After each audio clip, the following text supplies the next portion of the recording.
on this very special 15th edition of the Ford News podcast. We talk about Joe Biden stepping down and Kamala Harris, the heir apparent to be the nominee to run for president from the Democratic Party. That and more after this, here on Ford News. He is Johnathan Ford. Follow him on X at FordJohnathan5. I am Brian London. Follow me on MiamiRadioBeast. Johnathan, today is a huge, monumental show that we are about to do. Just to be transparent with the audience, as we always are on Ford News, we are recording this on Sunday night. It is just before 10 p.m. Eastern, 9 p.m. Pacific. And today, just about 8 hours ago, Joe Biden, the President of the United States, dropped out of the race for the 2024 election. That's where we are right now. And you and I were discussing what it was like for you when you heard the news. I can tell you I was at my local bagel shop with my wife. We always go on Sundays to get some brunch. And my son actually called me. And somehow this news managed to get him off the PlayStation for a minute. And he called me and said, "Hey, Biden dropped out." I didn't believe him. I went on X, and sure enough, there was the post from Joe Biden with his letter saying he was dropping out. And I don't know that I had an emotional reaction. I think I was just stunned. I didn't even know what to think. I couldn't even continue the meal or finish our conversation. What was your reaction when you heard the news, and where were you?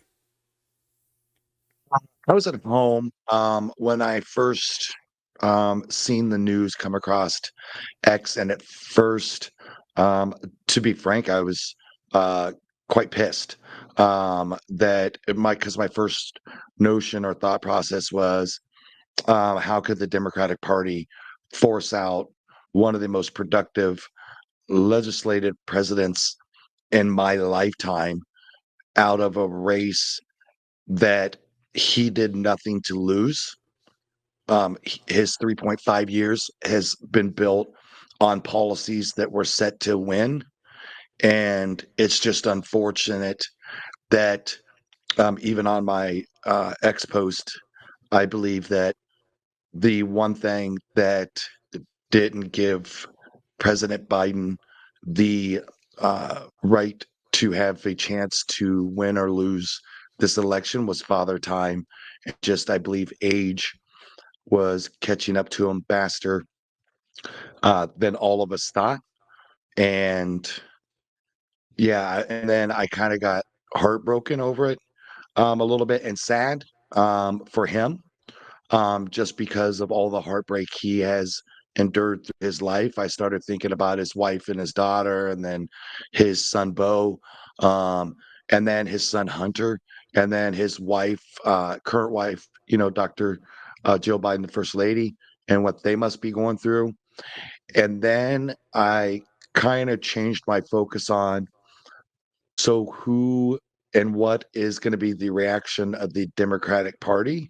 And let's wait and see if they do what I felt should be the right decision, and that is to endorse Vice President Harris and push her through to the nominee. And I was quite encouraged by what I seen moments later with unity within the Democratic Party. Yeah, so again, I was stunned at the news at first, really just numb. Then I got to my car. By the time I got to my car, I threw on satellite radio. I had X going. I saw that Biden endorsed Harris. I started seeing more and more politicians and important people endorsing Kamala Harris. And I was like, all right, listen, I feel bad for what has happened to Joe Biden. The last 3 weeks have to have been 3 horrible weeks in his life. I mean, not compared to some of the loss that he's experienced in his life, but certainly in his political life, the upheaval in the last 3 weeks has been crazy. But it's time to move forward. It's time to all get on board and support Kamala Harris. But before we get into all this, Johnathan, I think it's really important that we talk about the legacy of Joe Biden,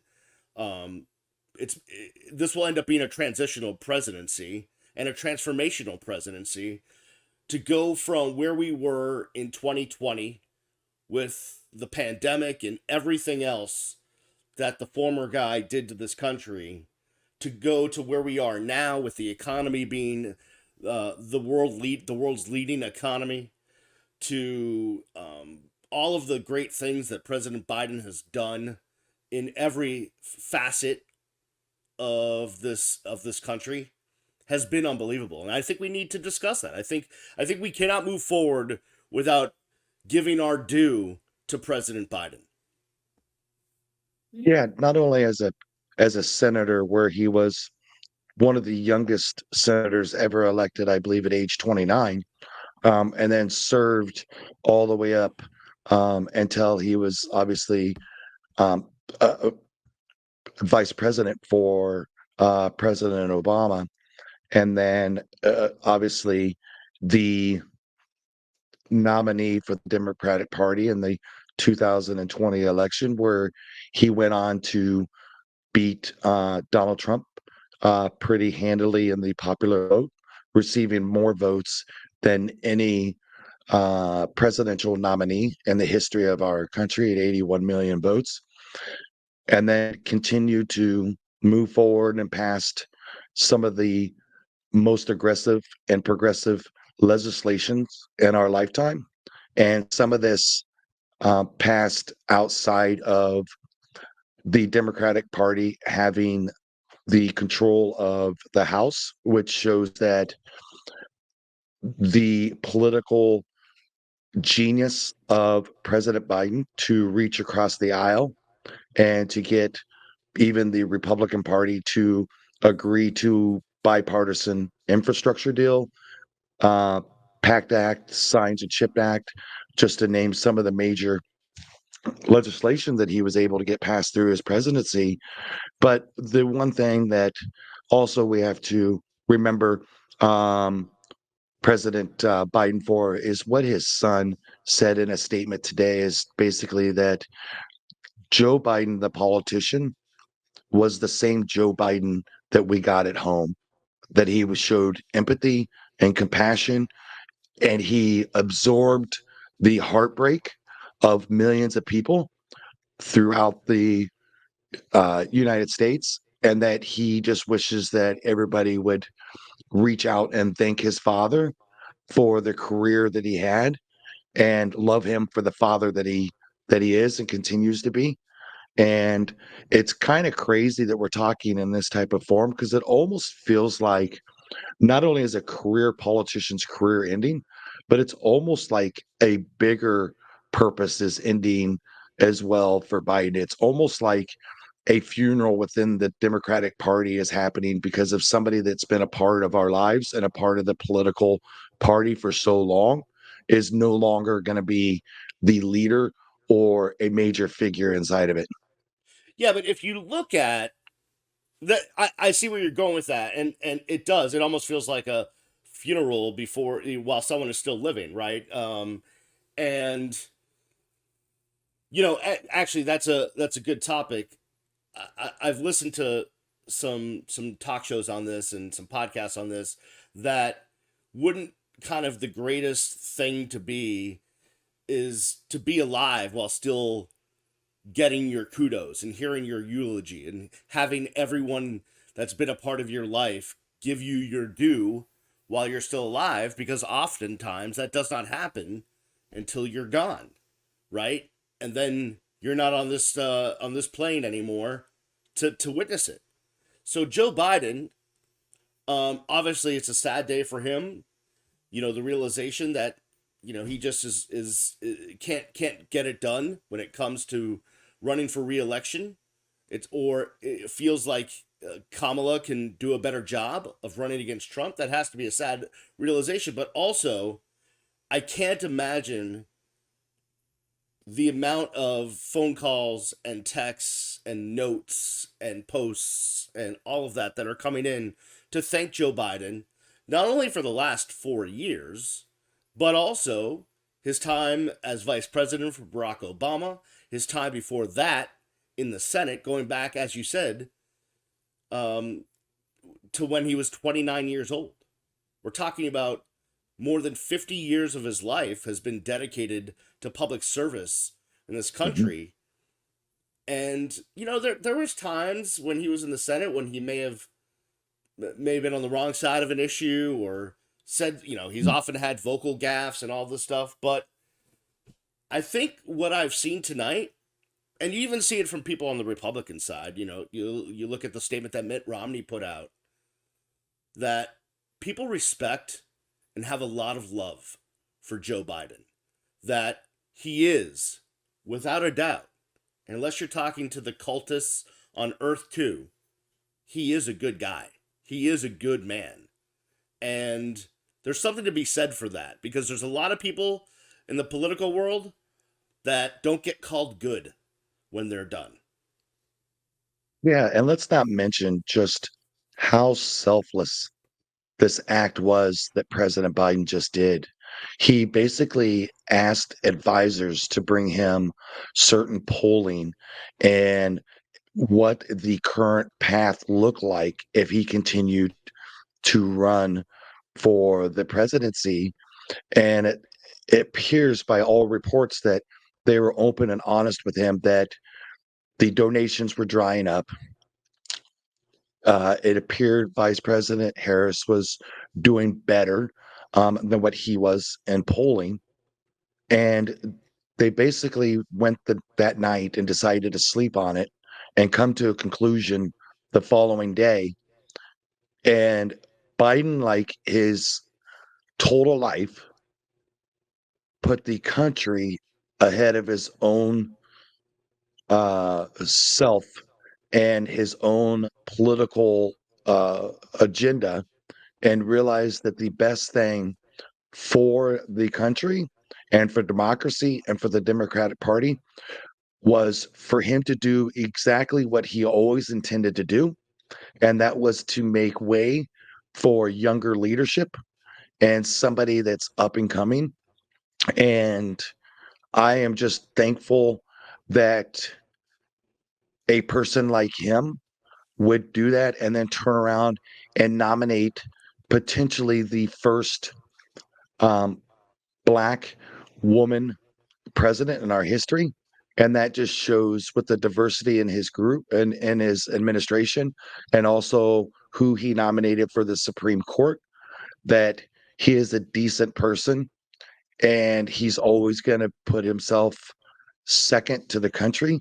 And it sounds like he always put his family second to himself as well. And I just hope the rest of his life that at some point he's able to enjoy it and put himself first for the first time. Yeah, he is a servant of this nation, of his family, of his friends, without a doubt. Joe Biden has given himself his all to everything he has done. There can be no doubt about it. I made the mistake of going on Facebook a couple of hours ago, and I had Well, changed my profile picture to reflect the who I hope is the next president of the United States, and Kamala Harris.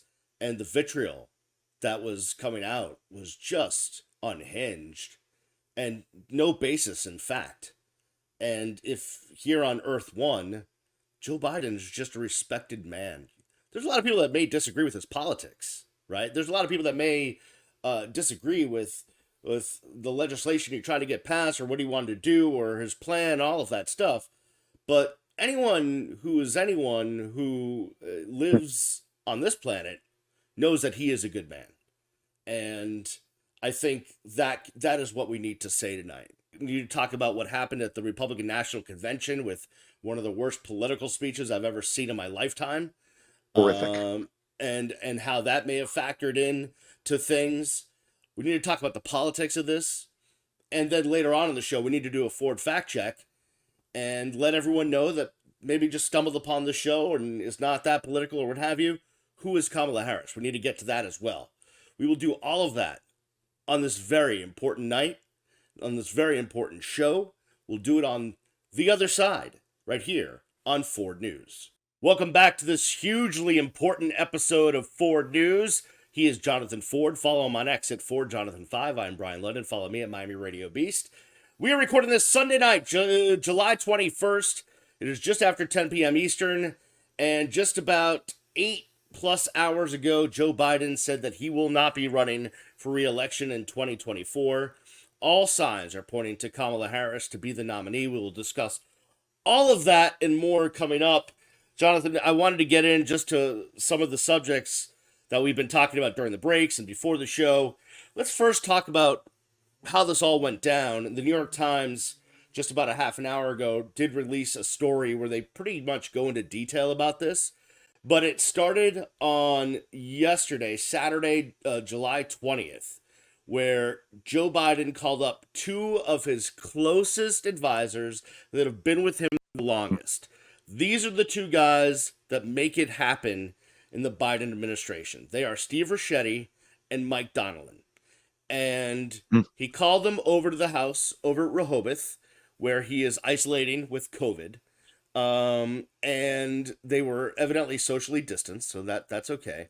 And they worked for hours on the situation where the two of them brought over polling and data that showed where Joe Biden was at compared to Donald Trump, where Kamala Harris was compared to Donald Trump, external data, internal campaign data, all of that. And also a big part of it was the financing of the campaign, the fundraising. The money had started to dry up a little bit, and they were presenting him data on that. And then they decided late last night that he was going to withdraw from the election. And from there, they started crafting the letter, which was released today. And believe it or not, that most of the staff, both in the White House and the campaign, found out when that letter was released. Some of the most important staff members, in the upper echelons of the campaign and at the White House, did find out about a minute or two before. But this was kept very, very close to the vest. And that's how it was going to be the whole time. And I know there had been speculation for weeks about this since the, awful debate performance. But Johnathan, you know what? The other night during the RNC, when Donald Trump gave his horrific 90-minute just bore fest of a speech, I was like, all right, okay. Like, Biden's not done. Like, we're okay now. Like, this guy just gave up an opportunity because, for all intents and purposes, we may not agree, but most unbiased political junkies would tell you the Republicans had a pretty good convention. Nothing really went wrong for the first few days. They introduced J.D. Vance to the nation. They, somehow just decided not to talk about abortion at all because they know that's a losing issue. They had a pretty good convention. But then Donald Trump gave his speech. And the first 20, 30 minutes, he had a different tone and he was somber after the assassination attempt. And then he became Donald Trump again. And then it went off the rails. And then it was one of the worst speeches I've ever seen. And then I thought to myself, all right, we're coming back from this. Like, we were in a slump for the last couple of weeks. People talking about Biden getting out. But we're back, baby. This guy just screwed up what could have been a monumental occasion for him. We're back. Yeah, I think one thing is that it showed through that speech is that Donald Trump is a very weak candidate for the Republican Party and that he's vulnerable. And I think in some sense that kind of opened the eyes to the Democratic Party that maybe it was time for somebody new to where they could expose this vulnerability of Donald Trump and move the Democratic Party forward. And I think that's where President Biden may have had his thought process. But let's also make sure that we remember that this was sudden because President Biden, up to just a few days ago, was telling his closest people next to him that he was in the race and he was staying in the race. He actually told Klain that he was staying in the race. Klain then turned around and told Professor Alan Lichtman that no, President Biden is in the race. He's in it to stay. He's in it to win it. And then suddenly this came about. So I don't think it was anything that or anyone that necessarily um, completely pushed Biden out, even though, of course, the Democratic Party putting pressure on him and the media continuously attacking him definitely hurt his chances of ever coming back from the debate and then just the rumors of cognitive decline or old age. And it was just too much for even somebody like President Biden, who, when he's ever had his back up against the wall, it's always been when he's persevered the best, and he kind of lost it at the end there.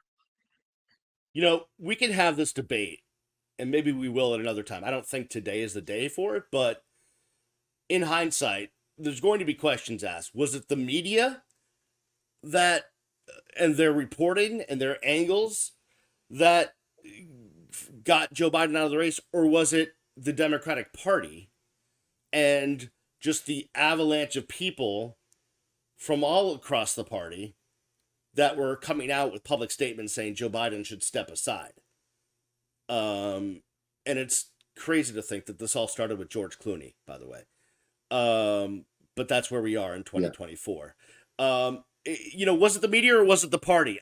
Personally, I think it was the party. I think Joe Biden was not going to give in to bad press. I don't think that would be in his nature. But when so many people from your own party say, "Hey, you have to step aside," I think that had probably more impact on him. Do you have any thoughts on that? Yeah, yeah, I would definitely agree with that, and I'd also agree that I think soon, within days, it was going to come down to Pelosi actually also giving pressure, is what I hear through the media rumors. Is that that would have been the final straw if she would have come out public, and it was probably better for President Biden to kind of just see the writing on the wall as it is. But the one thing is, and I know that I some people won't share this with what my thought process is that the Democratic Party that did this to President Biden or automatically came out against him right away. I will never forgive necessarily what you did to one of the most productive presidents in the lifetime. And if something goes wrong and we still happen to lose against Donald Trump, that is going to be something you're going to have to live with. And I hope that you get primaried by other Democrats and you lose your seats. And that goes for every one of them that turned their back on President Biden when he needed them the most. Yeah, listen, if November doesn't go the Democrats' way, there's going to be a lot of people that have a lot to answer for. That goes without saying. Jonathan, you and I have been tracking the response to basically the entire Democratic Party, with some notable names missing, and we'll get to that in a second, backing Kamala Harris. Some state Democratic parties are already saying all of our delegates are going to Kamala. By the way, let me backtrack for 1 second, because this has been a big question: is how does this process go? The Democratic National Convention is on August 19th, but names have to be on ballots. Things have to happen. There's a lot of technical stuff going on. Here is the thing that makes the Democratic convention different than the Republican National Convention. The Republican National Convention, all of their delegates are bound to whoever wins the primary. They cannot vote for anyone else. If whoever the Republican nominee is wins that state, all of those delegates, unless it's set out differently in the state constitution, what have you, go to that candidate. They cannot vote for someone else. On the Democrat side, at the Democratic National Convention, the delegates are only pledged to a candidate, not bound. There's nothing illegal Okay, because Republicans are already like, oh, we're going to take it to court. Mike Johnson, I'm going to take it to court, going to take it to court, going to take it. There's nothing illegal about switching candidates at this point. Also, you could make the case that if you voted for Joe Biden, really you're voting for Biden and Harris, you're voting for the administration. You could make that kind of case. So that's kind of the technical situation that is happening. But we're seeing states already saying, hey, we're throwing all of our delegates to Kamala Harris. Jonathan's done a great job of tracking every big name in the Democratic Party that has come out and endorsed Kamala Harris, starting with Joe Biden, going to a lot of governors like Gavin Newsom. I think Whitmer's been on there. Shapiro, who's been mentioned as a VP possibility. Everyone who is everyone. The Clintons have come out to support Kamala Harris. The delegates that currently right now we have North Carolina, South Carolina, Tennessee, and New Hampshire that are all pledging their delegates to Harris. And with that, since the endorsement, or let's step back just a little bit here, President Biden stepping aside of being the nominee for the 2024 election and then endorsing VP Harris, they have since raised $52 million and the amount of 8 hours through Act Blue, which is on pace to break the record of 70.6. Is that what I think we said it was like 74 million, something like that. Regardless, so they're gonna 70 they're some gonna odd million, but yeah, they're gonna blow through it. We thought it was gonna be close, but I was going off of 12 hours, not 24. So they've got they're gonna blow through it. They're going at about they're trusted raising Brian about to do the math and look what yeah happens. yeah Gave you bad one news. job, Brian. One job, Yeah, buddy. the Democrats are raising $6 million, over $6 million an hour. So you give it another 12 hours plus another 15 hours. It's going to be for the record books on how much they're going to raise in 24 hours to support Kamala Harris. But it's just been, to me, it's almost been euphoric, Jonathan, to see Mhm. everybody get excited and fall in line. We're upset about Joe Biden, but we know we need to all fall in line and support Kamala Harris, and that's what we've been seeing. Little update, Brian. 55.8 million right now. I'm looking at the Act Blue tracker, and we're at $55.8 million. Our Harris is currently at, as of, let me get you the time frame. The last update was 20 minutes ago, and it was at 55.8. So if we're raising roughly 6 million every Hour. what was it, hour? So 6 million every hour. It's been almost a half an hour. So that dollar amount could be around $58 million now. Yeah, not too shabby. Oh, And again, not let's too point shabby at all. out let's point out those are the small grassroots donations. That's not PAC money. Correct. That's not big time donations. That's not Hollywood money. That's not anything else that we know is out there. That is simply Joe Schmo in his living room out in Missouri somewhere decided I'm going to throw in $5 to Kamala Harris. That's what that is.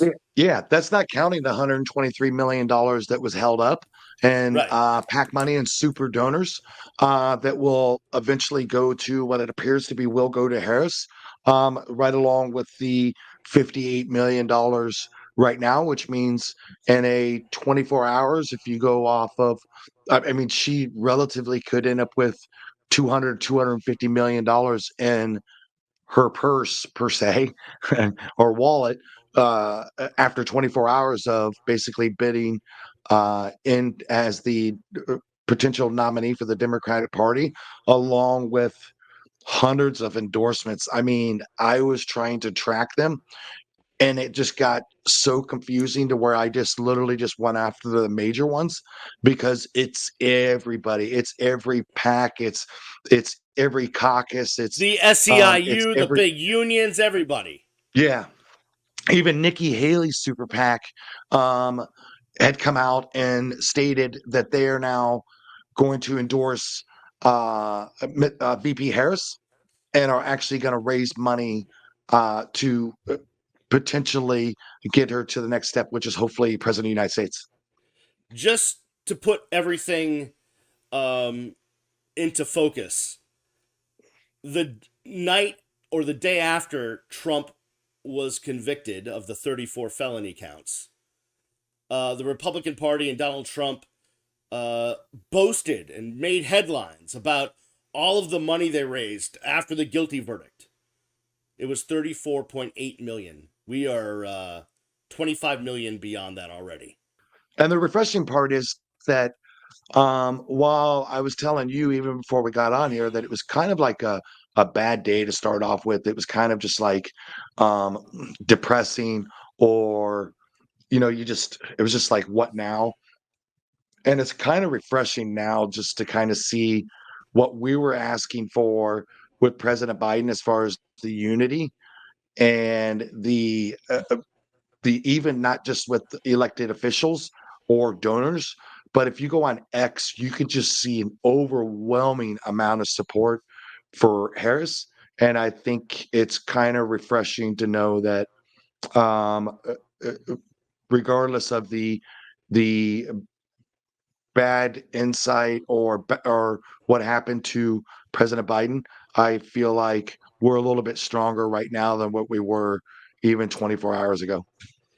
Jonathan, earlier I was watching MSNBC, and at 7 p.m. Eastern, they decided that they would bring in their big hitters, right? So we had a quartet of Rachel Maddow, Nicole Wallace, Joy Reid, and Coals. Mm-hmm. Jen Psaki, who worked in the Biden administration, obviously. But Nicole Wallace said something great, Mm-hmm. and I'd like to read it for the audience because Yeah, I think it's absolutely. really important. Um, Talking about Joe Biden and the act of him stepping aside, she said, and I quote, "The only thing I'd say is that an act of political sacrifice like this must be contagious. And people like Jim Mattis and Mark Milley and General Kelly who don't want to sacrifice not being political, it's time to change those calculations. People like Sue Gordon and Gina Haspel who don't want to sacrifice their legacies with the intelligence agencies, it's time to make a different decision. An act of political sacrifice should spur more political sacrifice. Liz Cheney, Chris Christie, they should be on the phone with the White House if they mean what they say about democracy and the rule of law and ask how they can help the pro democracy coalition.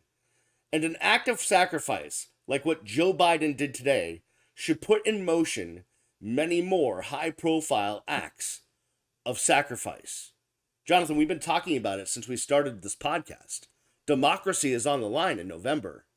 And all of those people Nicole Wallace mentioned and many more have talked about the importance of saving democracy. It's time for them to step up and support Kamala Harris. Yeah, and what gives you a better opportunity to do it right now with the reset?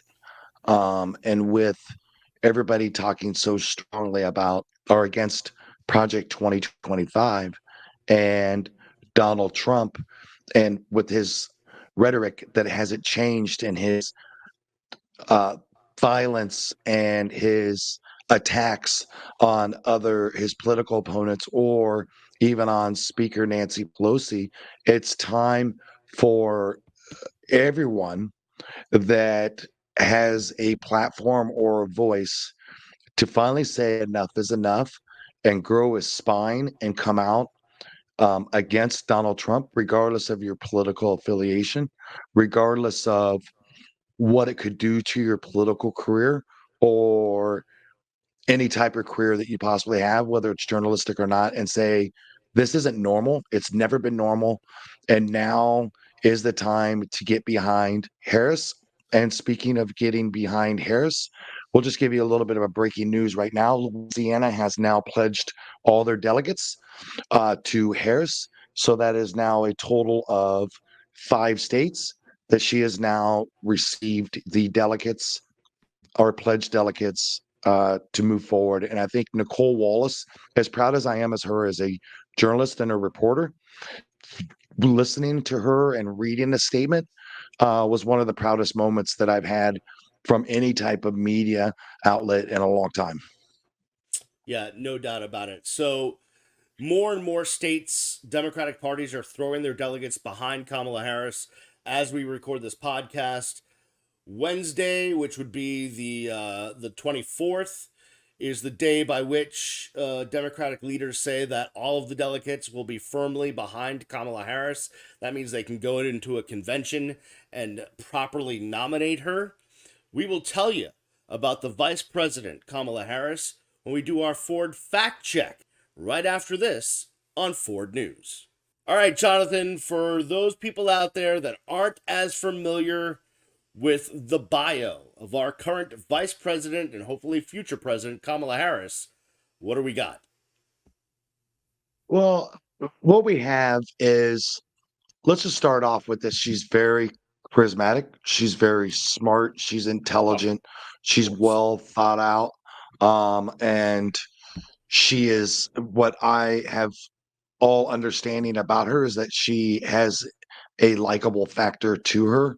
But let's also talk about how she prosecuted sex traffickers, pedophiles, in California as district attorney, attorney general, and then, of course, she later on became the senator of California before becoming the vice president. The most important thing that she will bring to the table is unity within the party.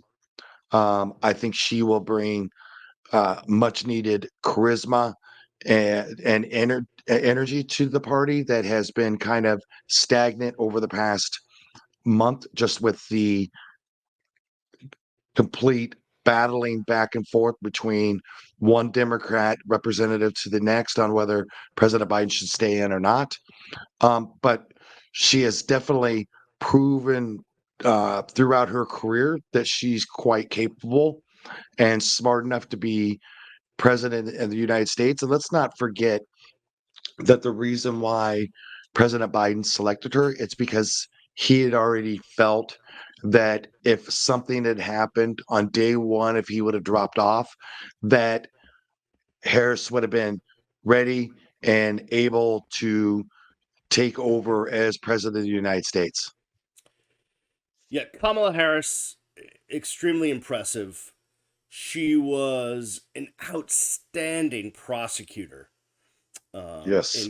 in California, and you saw those prosecutorial skills when she was in the Senate, and they had hearings, and she, did face the likes of Brett Kavanaugh or Bill Barr.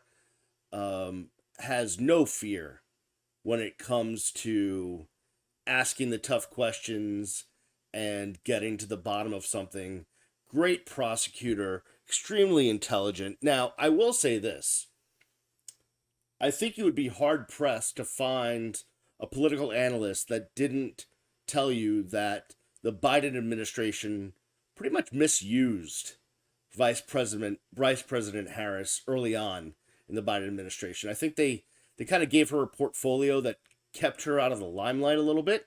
Some bad choices that the Biden administration team made, but over the last couple of years, they've really found her groove and put her in spots to succeed. And now, over the last, I've been watching her speeches over the last couple of months as she's been out on the stump for the administration, for Joe Biden, especially talking about women's health care, women's right to choose. She's been extremely on point, extremely charismatic, as you said, but really hitting her stride. And I think she's hitting her stride in her political career at the right time, obviously, as she is now going to be the presumptive nominee for the Democratic Party. Um, there was some misfooting early on, but I think she learned from those lessons. I think her team learned from those lessons. And I think moving forward, they'll be able to use what they learned in order to take this campaign through November. Yeah, and I think even if you go back as far as actually the primary in 2020 where she had to drop out fairly early, I think that was a lot of learning curve for her as well as running a campaign as they had some missteps along the way, but you also had President Biden and some really heavy hitters that were also running, and there where she kind of got lost into the mix. But I think you're absolutely right, where after a good year and a half to 2 years inside of the administration, she kind of became her own, and she started to get her own footprint inside of President Biden's presidency, and also her own kind of independence to where her personality started to come out. Because at the very beginning, her favorability rating was one of the worst as far as vice presidents, but that has slowly ticked up. And of course, with the recent polling that obviously was shown to President Biden, that we're not obviously privileged to right now. Their internal polling showed that she does fairly well against Donald Trump. By the way, speaking of Donald Trump, he thought so much of Kamala Harris, he actually donated to her a couple of Five, six times. thousand. Yep, Yep. one check for Check. 5,000, one check for 1,000. That happened back in 2011, I believe. So, and I think Ivanka as well donated to Kamala Harris. So there's some members of the Trump family that liked her a lot. Even former President Trump loved Kamala, donated to her. So Yeah, one check was actually as early as 2013, and I believe that was the $1,000 check was for her Senate campaign that they donated $1,000. yeah, and then back on September 26, 2011, um, it was for her attorney general, reelect Kamala Harris attorney Re-reelect. general in Yep. California, was a check for 5,000. So, hey, the Trumps are on record as supporting Kamala Harris. So, maybe Donald will drop out of the race if he likes her that much. I mean, seems like a good time. Well, I By mean, the if way, you go by the standard they said that President Biden was too old. Now we could possibly argue that Donald Trump is being the oldest uh, nominee of any major political party the that was nominated at his age. He's the oldest in history, and maybe it's time for just for age sake that he step aside as well. he did fall asleep the other night during his own son's speech at the convention. So maybe it was, way past his bedtime. I don't know, but he is the oldest nominee of any political party in the history of the United States. So I hope the news media will treat him the way they treated Joe Biden in talking about him being old and feeble and having cognitive issues. But let's forget about Donald for a moment and talk about Kamala. Um, she comes from a diverse background, right? Her mom is Hmm. Indian, her dad Jamaican American. She's Bacon. married to a Jewish man, Doug Emhoff, the second gentleman. She's a great stepmom to his kids, but she has all of this worldliness about her because of her background. She has a lot of different angles from which to pull from as she campaigns throughout the United States, and I think that's going to help in a lot of ways because um, there was still some people on the Democratic side that just couldn't get on board with Joe Biden because of his age. But Kamala Harris obviously is younger, more charismatic, able to put her words together in a better way, but has this varied background that can appeal to a lot of points of America that the Republican Party and Donald Trump can't. Yeah, one would be that she was a prosecutor and he's a criminal.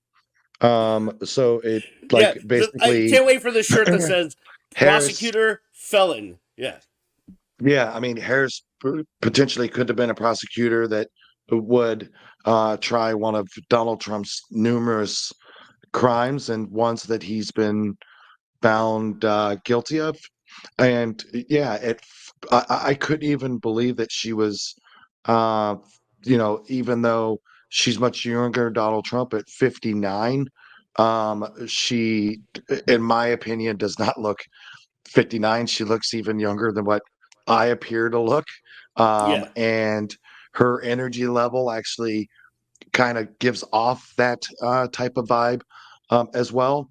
But yeah, so the tides have kind of changed a little bit here with even like where does the Republican Party go since Harris is now most likely going to be the nominee of the Democratic Party with the Hunter Biden wanting to bring him in front of the House committees for alleged crimes, or where are they going to go with President Biden?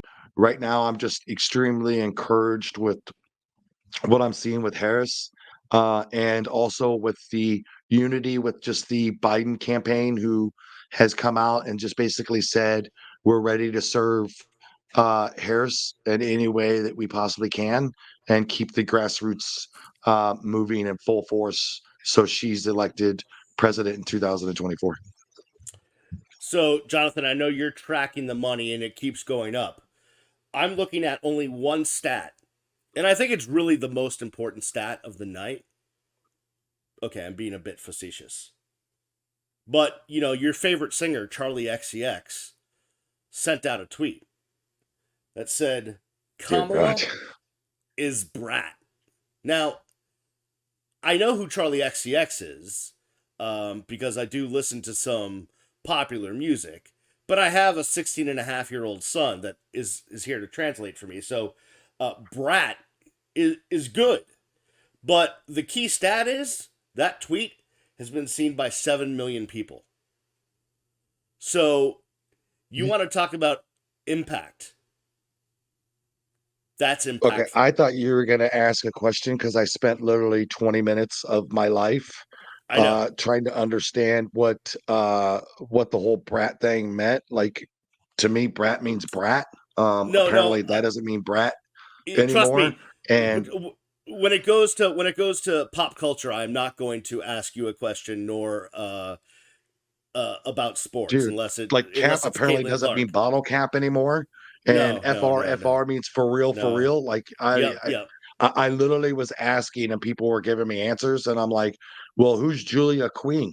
And they're like, well, Julia Queen is, and I just got way more in depth than that than what I um wanted to, or by the end of it, my mind could handle any more of that type of information. But I'm happy that somebody that famous that from is British, right? Yep, yep. Um, that is throwing her support that way. So we'll see what other We only need celebrities come out. we only need one name to throw her support behind Kamala Harris for this election to be over. George Clooney. Oh no, no, I'm no. just kidding. Of course, I know Taylor Swift, but I'm just There saying you go. I Clooney, was gonna, Clooney's I, the one that started the mess. So I was gonna have to go open a bottle of whiskey or something. I don't know what I was gonna do. I was yeah, gonna have to go so get like 7 Diet Pepsis. yeah, it's gonna be pretty wild, but we'll see where the final fundraising comes out. And actually, Brian and I made like a little Bet. side bet Yeah, yeah. We have a of bet a going. final donation for the 24 hours. And Brian, I believe I was at 135 and you were at what? Right. So we'll call 24 hours of fundraising for Kamala at 2 p.m. Eastern, 1 p.m. Central, 11 a.m. Pacific. On Monday, July 22nd. That's probably just after this episode drops. Um, I say it'll be up to 154 million. Jonathan said 135. We're going to go with Price's Right rules, which means closest but not over. So that'll do it for us on this one. It's been a monumental show, an important show. Listen, you're going to want to stay tuned to the YouTube channel. You're going to want to stay tuned to the podcast feed. I can only imagine that if Kamala Harris announces her VP candidate, that we're going to have to break in with some emergency shorts and emergency Josh. pods. Yep. So we'll see what Josh. happens. Josh Shapiro, that's who you're going with? That's All who I right. think she should pick. Yeah. Is Josh Shapiro. My first inclination, if there was no electoral college, I would want her to pick Pete Buttigieg because I love him. And I think he's really smart and great. But Oh yeah, definitely. because there's an electoral college and swing states to be won, Josh Shapiro is a good pick. You could talk also about Governor Whitmer. Am I getting that wrong? I don't even know. It's late here. From Michigan. Uh, as another one, possibly, but let's be honest, I'm not sure two females on the ticket will get any of the voters in the middle that are don't know what to do with themselves over to this side. So we'll see what happens. But we will have breaking news as it relates to all of this. So follow the Ford News feeds. You can follow Johnathan at FordJohnathan5. Follow me at Miami Radio Beast. Follow the show at Ford News Podcast. Subscribe to the YouTube channel. Subscribe to the podcast. And we will see you next time right here on Ford News.